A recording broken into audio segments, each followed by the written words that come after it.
So let's take a look. The first list is a traditional armory list by Komodo. He won yesterday's ETS with it. So let's take a look. First of all, the deck probably peaks at around 5. So I would say the deck wants like 5 power by turn 5, 90% of the time. So let's see how much power it runs. It runs 20, 26, 30 power. Let's make it like 31-ish, 33-ish. That's, in my experience, a bit of a stretch, especially given that Inspire counts as less than 1 in a 75 card deck, and Quarry, you don't really want to use your Quarry too aggressively on power, because then you're underusing the card, because then you're not getting the cost reduction and stuff, and also don't get to dig for like powerful cards that you might want or need. So my inclination would be that this deck should probably, especially if you play Ikaria, so you want to get up to 7, should probably play 1 more power source, maybe even over the Ikaria in the main deck, or actually probably over Rise to the Challenge, simply because the card is really slow and really clunky, and especially if you like play like a low end amount of power, makes it even more punishing when you stumble. So I'd probably be inclined to cut 1 Rise and add 1 more power. Next, let's see turn 1 Inspire. The deck has 16 turn 1 green, so it has like a pretty good turn 1 number for Inspire, but it would even be fine with less, simply because you don't need to Inspire on turn 1. It's not an actual 1-drop. It's nice to be able to use it on 1, so you can more efficiently use your power, but it's also okay if you can't, because you can just squeeze it in later when you have a spare power. For turn 1 Torch, we have 13, which is a pretty good number for Torch, given that you certainly want to Torch turn 1 way less than 90% of the time.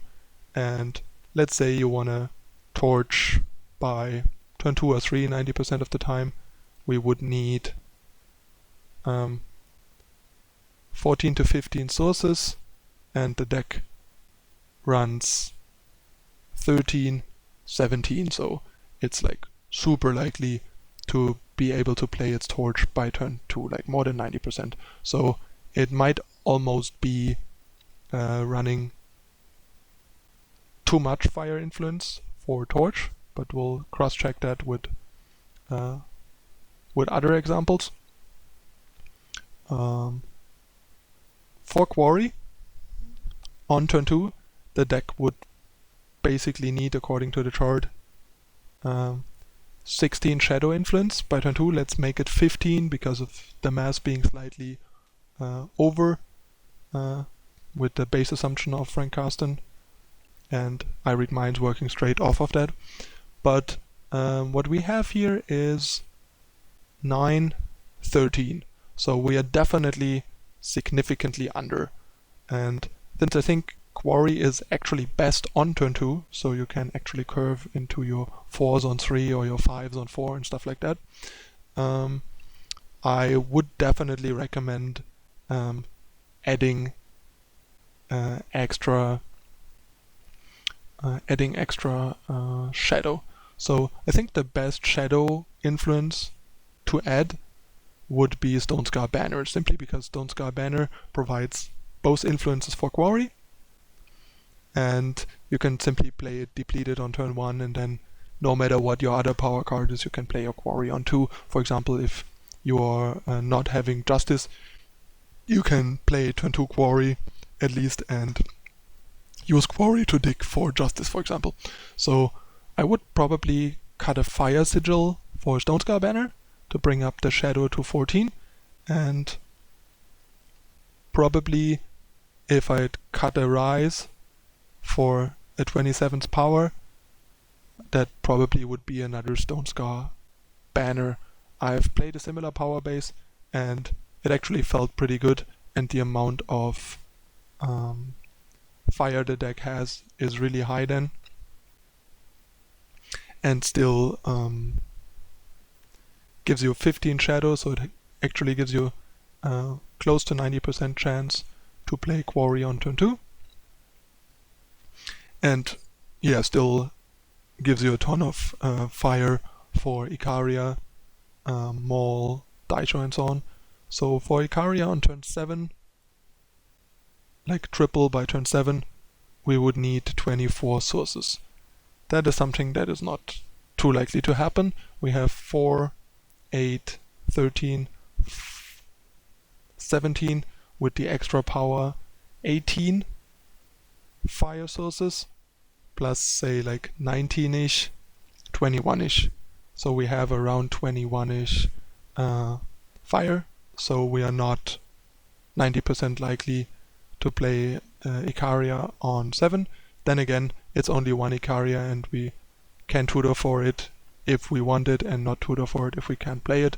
So the requirements for Icaria are probably pretty fine, even though we are not 90% to have triple fire on 7. We also won't have or won't want to use Icaria on 7 all the time. Granted, with Rise we have a really high chance to have an Icaria by 7 if we want to, but only if we want to. So if we realize it's not what we need or our influence requirements don't line up, we just can use Rise on something else. That's the beauty of a flexible card like Rise that has less requirements than Icaria. We can simply use Rise on something else if Icaria is not playable yet because of the influence. Okay, so the other cards to check basically is the double Justice 3-drop that, according to the chart, would require around 24, let's say 23 Justice sources.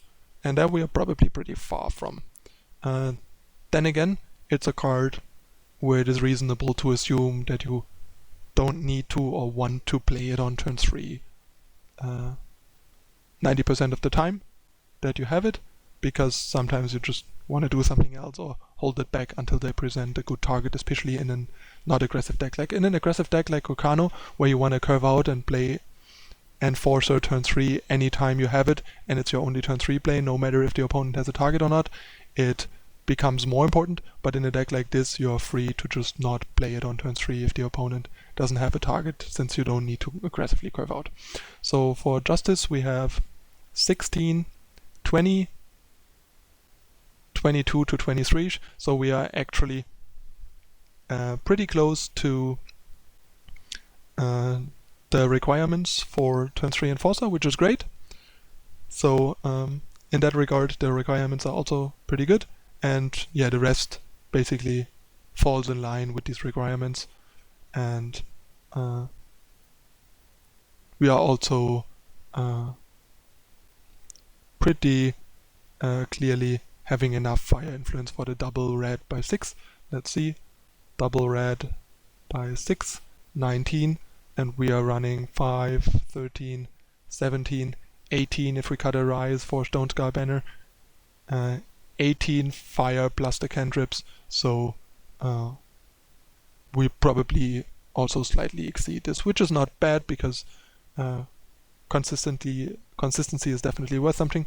So all in all, this power base is fairly well constructed, aside from that I think it's short on shadow and a bit short on power, which makes me want to cut like a Rise and a Fire Sigil for 2 Stone Scar banners, and then the deck has a pretty great power base in terms of influence and power requirements. Alright, let's go back and take a look at a different deck from the event. Let's compare it to X Kirby's Armory really quick. He runs a slightly different list. His power base is 15, 27. Yeah, he basically understood that he needs slightly more power. He has the 27th power that Komodo is short on. He also has a slightly higher curve, which makes it even more important to have that 27th or like 31st power source. And other than that, he also runs a lot more shadow for his quarry, although I think not in the best implementation, because too many shadow sigils really screw up your early artisans and stuff. His power requirements are a bit lower in the sense that he doesn't have a double cost 3-drop, so he can get away with less justice. That's nice, but he still has Icaria, and shadow sigils make your Icaria really awkward and can also mess with your rune hammer and your 5 and 6 drop requirements sometimes. So I'm not a big fan of running this many shadow cards. But yeah, he has a good amount for quarry. He basically is at 16 black by turn 2, 16 shadow by turn 2 for quarry, so that's really nice. But I think playing 1 or 2 banners here would probably help, especially because he has like a fair amount of early units with Armor Smith and Artisan, and you always have the option of just playing a banner depleted on turn 1. I'd probably cut at least one, even if I don't want to add any banners to this deck. I think he's slightly overdoing it on the shadow part. I would probably cut a shadow sigil to likely add 1 justice sigil, because the deck is a bit short on justice. So yeah, even if you don't want to run any banners, and you don't need as much justice because you don't have an enforcer or a bailiff on 3, I would still cut a shadow sigil to add a justice sigil here to make the influence a bit smoother. Other than that, this power base seems pretty well constructed. It has a reasonable amount of power total and influence. Not the biggest fan of going all the way up to 8 here. With like a 7 and an 8 drop, it gets a little clunky. So not sure how important this Sword of the Sky King is. But other than that, the requirements are pretty fine. If you run like an Icaria and a sword, you might want to consider that 28's power, but maybe you don't need it these days anymore with Quarry helping to balance that out a bit. Alright, so let's take a look at Solic's Recano aggro and see where we are at here. So we have 10, 26 power. So yeah, that's like 27-ish. That's like a pretty good example of what I was talking about. Like this deck has 6 4-drops and 3 5+ drops. So having less than 27 virtual power is definitely not enough. Second of all, let's look at the turn 1 power for Ronin, since that's much more important than turn 1 Inspire. The deck has 9, 13 turn 1 red. That's definitely not sufficient for a 1-drop like Ronin. As we can see here, we are in like 18 and discounting it a bit to like 16 or 17. We are still way off. Like the first thing this power base would definitely need to do is cut 2 Justice Sigil for 2 Diplomatic Seal, bringing the red up to 15. So you're at least like maybe 80%-ish likely to play your Ronin on turn 1. Since normally you either have double Justice already for your 3-drops, or Seal will be able to provide the second Justice if you need to. So not running 4 Seal is just really bad in a deck like this. Next up, this deck, probably even with Inspire, should probably run at least a 27th, maybe a 28's power, especially given how many 3, 4, and 5 drops it had. Like if this deck is stuck on 2, it is gonna be a pain, and even if it's stuck on 3, it's gonna be really bad and gonna have like 9 dead cards in its deck that it can't play. It cannot like efficiently use its cheap cards because it can't do multiple things in the deck. So yeah, the first thing I would do probably is cut that 6-drop. That is like not that great anyway, and 6 is just too much for an aggressive deck, and add like a green monument, and then probably look into finding another cut, maybe a 3-drop potentially, and add another monument. Then Inspire helps you basically get that 29th power in the deck without actually flooding too heavily. I mean, 27 plus 4 Inspire might be okay, especially if we cut a 6-drop. So if we cut a Jack for a monument, then with Inspire, 27 plus 4 Inspire might be fine. But as the deck is now, it's just too greedy. Adding a 6-drop on 26 power is just ambitious. If you turn Jack into another plate, then I'd probably recommend finding around 2 cuts for 2 monuments if you still want to keep Inspire.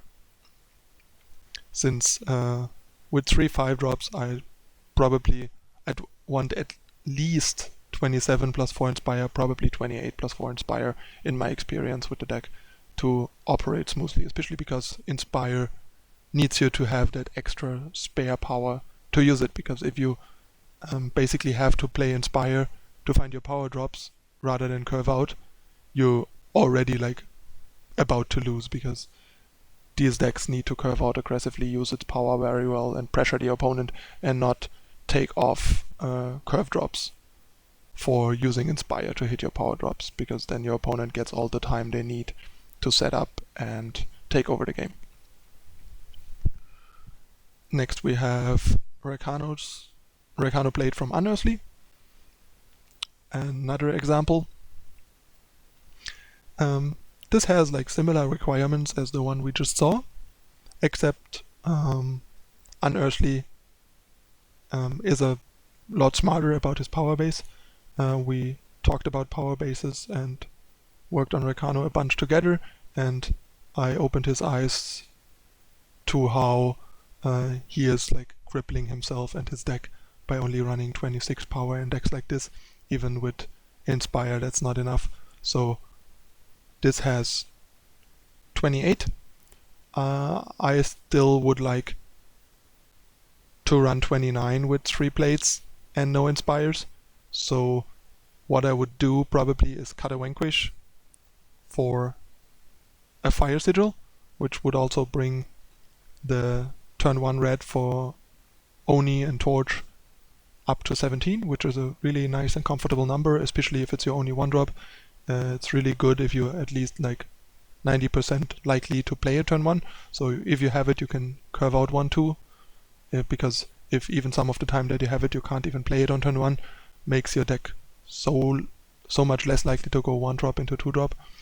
So and it already has enough justice for Enforcer, plus it also wants a double fire on 3 alternatively for Scepter. So yeah, basically this power base is pretty good, aside from that I think a 29's power would greatly benefit the deck compared to 28, since the power level in the deck is really high and the deck really wants its force power and its 5th every time it has a plate, and sometimes even if it doesn't, to play like a Finest Hour or a Torch as well, or like a 3 and a 2. So yeah, going up to 29 would bring up the consistency and smooth curving of this deck a bit, while losing that Force Vanquish doesn't really hurt much, since 4 Vanquish is, in my experience, 1 too many. Anyway, Unearthly also admitted that he would want to go back down to 3 Vanquish, since there's just too many matchups where drawing multiples if they don't have many targets is pretty lackluster. Like, he lost to Armory by drawing 2 or 3 multiple times, for example, having them rot in their hand, and you can't really have cards sit in your hand dead as an aggressive deck. That's something that you can do with like a control deck that draws cards, and just if there's no target for Vanquish, that means you're not getting pressured by a big thing, so that's nice. But in an aggro deck where you are the one that needs to pressure every card that you have in your hand that's dead, is not gonna impact the game positively for you and makes it more likely for your opponent to stop you. So yeah, 3 Vanquish is usually the maximum you can afford in an aggressive deck, unless the format basically is full of decks that all have plenty of good targets for Vanquish, which is not the case, because there's always a bunch of like good decks like Armory and Felon Control and so on, where Vanquish has little to no targets, especially no good ones. Alright, so let's go back. Stone Scar Midrange by Jade Phoenix. Let's see what we have here. So the power requirements at a power total is 26, plus for Varus Favor brings it up to 30. First of all, let me tell you, 30 is not enough, especially without Quarry, and especially if you have 4 6-drops and 4 5-drops in your deck, and basically can't, and have like a million 4-cost cards basically being incapable of operating if you ever don't hit your force power. The next thing is that with 0 Seek Power and 0 Diplomatic Seal, the color requirements, the influence requirements will also be too low. Like for example, let's take a look on some of the requirements. Especially Champion of Chaos is gonna be really hard to activate. Like, in order to have him active, have one of his influences active by turn 3, we would need like, 28 is definitely stretching it, but let's say we are more likely to turn on Deadly in this deck with Varus Favor. That would give us 21 Shadow. So we are pretty low from these requirements. So this deck will be very unlikely to have a 4/4 Champion of Chaos on turn 4 without Seek and Diplomatic Seal to controllably set up your influence. Next off we have the double red on 4, that's not too bad. Like the color requirements are kind of okay here, since the deck is very shadow heavy and the 4 favor cement that. But let's see, for example, for a turn 2 torch, we have 17. That's actually pretty alright. So the color requirements for torch are fine.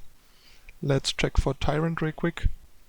Double by 6, 19. So yeah, the color requirements for a turn 6 Tyrant are definitely a bit light on 17.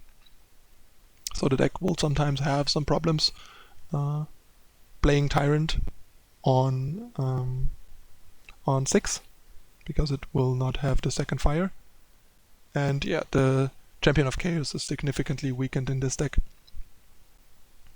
And the 5 and 6 drops will have consistency issues in terms of like playing them on curve. And I guess the likelihood of having your force power by turn 4 could also be slightly higher.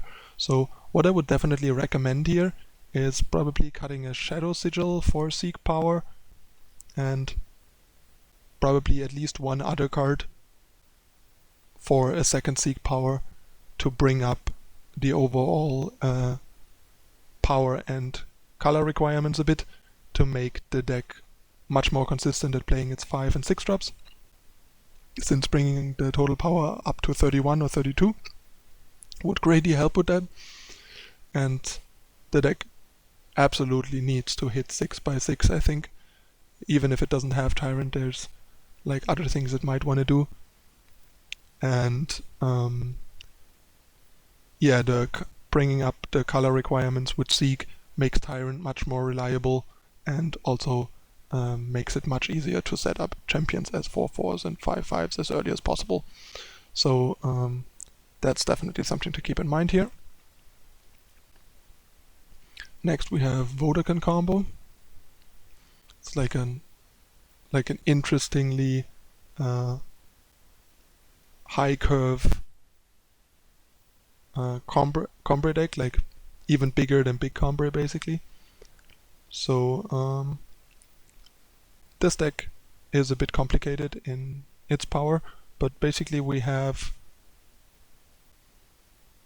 25 base power, 4 seek, meaning 29, and 3 find away, 32, which is a really good number, especially given that there's cards like Voice of the Speaker that give you some extra power, and Iron Thorn that help you jump from 5 to 7 to enable Ascendant and Vodafone. So yeah, the requirements here are pretty good, and so is the influence base. It's like as good as possible, since the deck can't really get better at setting up influence, since Seal doesn't really work, especially with all the power fetching. What could be done here, like we have 16 Justice, 20, 23 for like 1x3, we only need 15. For 2x5 we need like 20, and the deck has 23. Even more, because Find a Way can get you double Justice if you have 0. So I would recommend, especially with Temple Scribe and Find a Way, to go ahead and probably reduce the Justice sources by 1 or 2 and add more time sigils to make Temple Scribe and Find a Way more consistent, and also Voice of the Speaker and Sandstorm Titan, while the deck already is really well set up for Justice.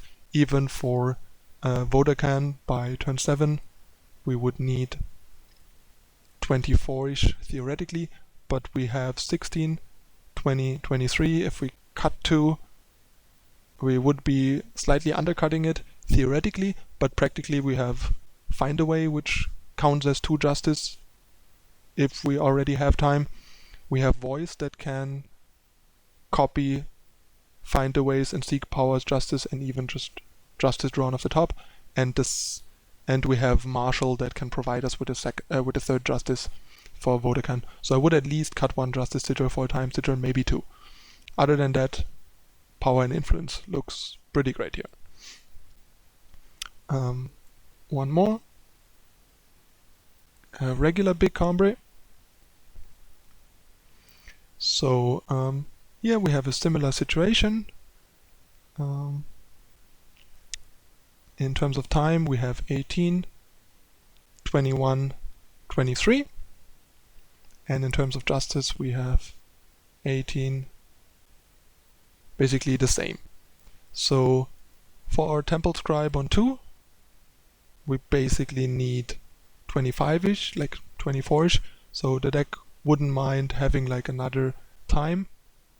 And for Enforcer on 3, we need like 1 less. So what I would pretty much definitely do, especially in a deck like this, because it only needs like Justice, Justice, time for the entire game, is cut 1 of each sigils for 2 seals, since seal is just really great in this deck, especially if you have Find a Way and Seek Power to make sure that you still have enough sources to find like a second green or a second time later in the game if you didn't hit it yet and your seals don't get it anymore, which is rarely the case in my experience. I played this deck a ton, which would also bring up the base requirements for Scribe and Enforcer to a proper amount, especially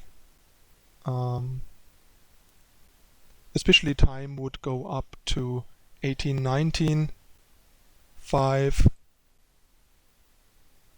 19, 24. If you discount Find a Way, because Find a Way doesn't help to play Scribe on 2, we would be at 22, which is still undercutting it a bit.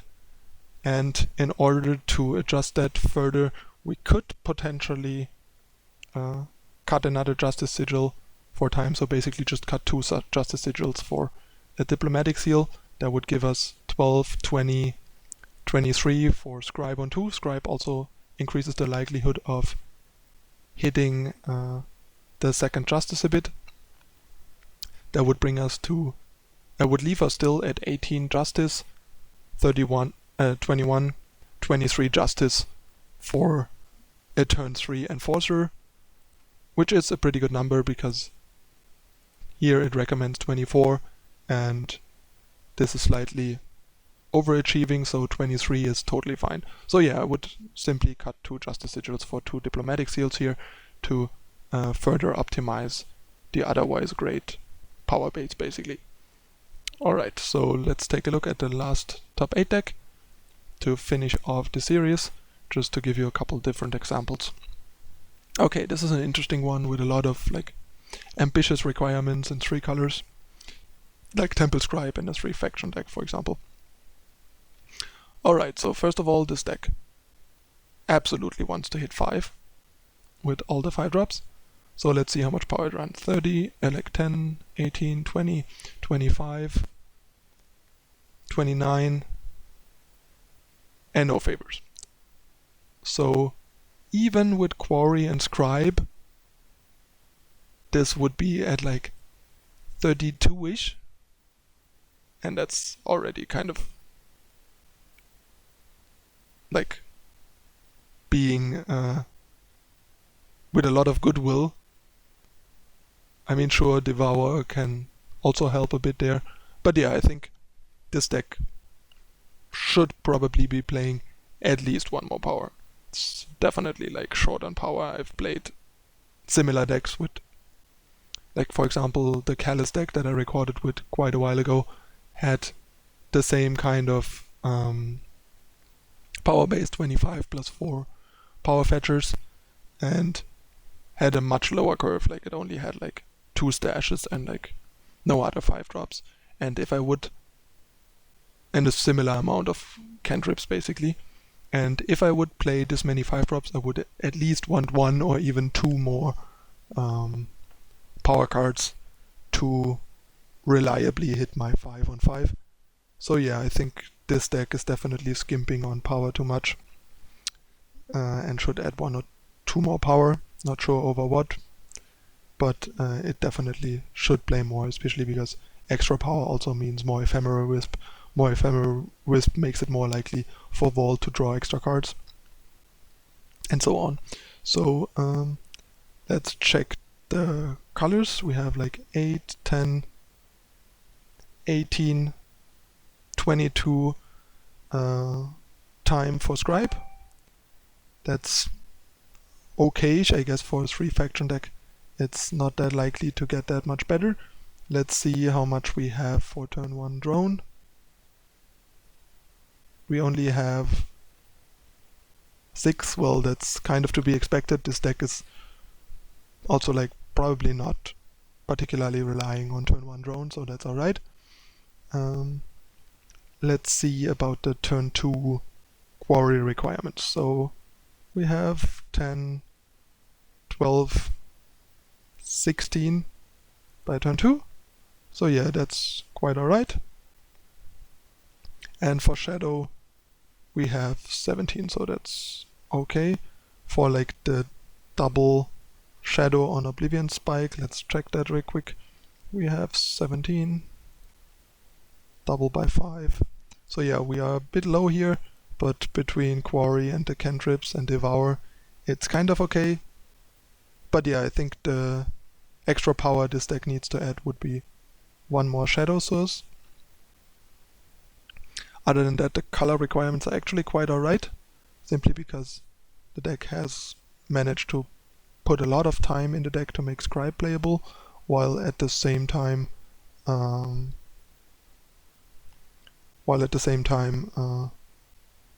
maintaining good overall influence requirements for other decks. To be fair, I think it would make a lot of sense to just play Dark Wisp over Temple Scribe, since there's not really much benefit of playing Scribe over Dark Wisp other than making your power base worse and gaining 1 health. Sure, you draw the card immediately, but a deck like this doesn't really have much issues with getting the card right away anyway between Combust, Devour, and Altar, and just jump blocking. So that's not that big of a downside, and it would make the power base so much better. So the adjustments in terms of power base that I would consider here probably would be playing Dark Wisp over Scribe and playing like another Shadow Source over over a non-power card, and probably try to reduce a bit on the banners, because the deck's power deployment will be extremely hampered with so many like depleted and potentially depleted power sources. Runs a pretty low amount of sigils for the seeds. Like for example, we can also use the math table to check how many sigils we need to reliably play a seed depleted on turn 1. For example, we have 11 here, and in order to have a sigil in our opening hand, basically, we would want something around 16 to 17 sigils. So yeah, this deck is like 5 to 6 sigils off. So while these three faction decks need to make some sacrifices in terms of undepleted, like depleted power sources to get their color requirements, you can still try to bring it up a bit. Like for example, the Seeks also don't really count for turn 1, because they only provide sigils by turn 2. Let's say by turn 2, since it's often fine to play your seeds depleted turn 1, we would need like 15-ish. The deck here still only has 11, so adding another Shadow Sigil would bring that up to 12, and reducing some of the banners for more sigils, for example like some Praxis banners for fire sigils, if we cut Temple Scribe for Dark Wisp, would greatly help with like smoothing out the power deployment of the deck. And at the same time make the power amount and influence amount more consistent. But yeah, decks like this are pretty tricky, and are the decks that you are most likely to find major flaws in power bases in, because these are brews that people build from scratch, and not everybody is that that well educated on like proper power base requirements in terms of power and influence and stuff. So, and also like how to build a three color power base that at the same time deploys as smooth as possible and has the right distributions, like the right duals, because it matters.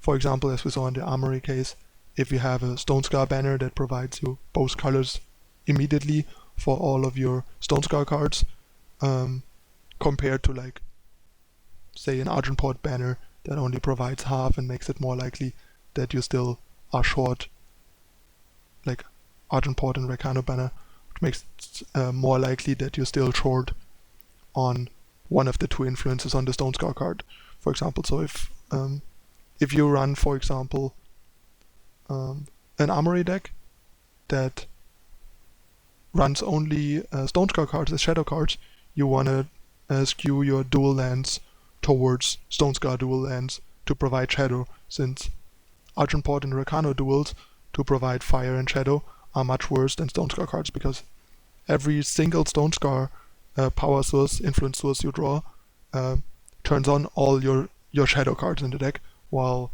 an Argent Port banner does not if you're still screwed on fire, for example. So that distribution is also something to keep in mind. And then there's the balance between seeds and banners, and how many to play, when to choose banner, like which color, which influence combination it is better to use the banner, and which influence combination it is better to use the seed, and so on. For example, in a deck like this that only has a red 1-drop, you wanna try to have all your red duels be seeds, so you are most likely to play your 1-drop on turn 1, and try to use the non-fire duals as banners. Like, for example, Stone Scar banner would probably be better off as a Seed of Chaos, theoretically.